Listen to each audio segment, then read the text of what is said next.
Breaking news है। फिरोजवाला कालाशाह काकू के करीब इस्लामाबाद एक्सप्रेस की 3 बोगियां उलट गई हैं। ट्रेन लाहौर से रावलपिंडी जा रही थी। हादसे में किसी जानी नुकसान की इत्तला नहीं मिली है और बोगियां उलटने से कई अफराद जख्मी होने की इत्तला है। रेस्क्यू टीमें और रेलवे अमला मौके पर रवाना हो गया है। जख्मियों को निकालने के लिए बोगियों को कटर से काटा जा रहा है। रेस्क्यू टीमें इमदादी कार्रवाइयों में मसरूफ़ हैं। कालाशाह काकू के करीब हादसा पेश आया है। फिरोजवाला कालाशाह काकू के करीब इस्लामाबाद एक्सप्रेस की 3 बोगियां उलट गई हैं। ट्रेन लाहौर से रावलपिंडी जा रही थी। इस हादसे में किसी जानी नुकसान की इत्तला नहीं मिली है, जबकि बोगियां उलटने से कई अफराद जख्मी होने की इत्तला है। रेस्क्यू टीमें और रेलवे अमला मौके पर रवाना हुआ।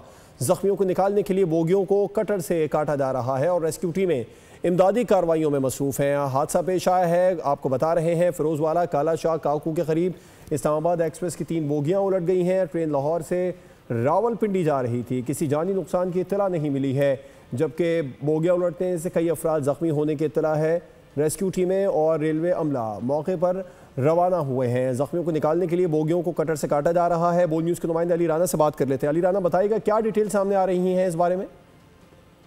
जी बिल्कुल, ये फिरोजवाला कालाशाह काकू इत्तेहाद केमिकल फैक्ट्री के करीब इस्लामाबाद एक्सप्रेस ट्रेन की 3 बोगियां उल्टी हैं। ट्रेन जो है ये लाहौर से रावलपिंडी जा रही थी। हादसे में अभी तक किसी भी जानी नुकसान की इत्तला तो नहीं मिली। रेस्क्यू 1112 की और महकमा रेलवे के मुलाजमीन मौके पे पहुंच गए हैं। ट्रेन की बोगियां जो उल्टी हैं वो उसमें जो है जख्मी अफराद जो हैं उनको निकाला जा रहा है और रेस्क्यू की 1112 की टीमें जो हैं अफराद को निकालने में मसरूफ दिखाई दे रही हैं और ट्रेन को कटर से काट कर जख्मियों को बाहर। रेस्क्यू 1112 की टीमें यहाँ पर मसरूफ है। अली राना हमें तफसीलात बता रहे थे, आपको शुक्रिया। सब्सक्राइब करें और बेल दबाएं ताकि कोई खबर रह न जाए।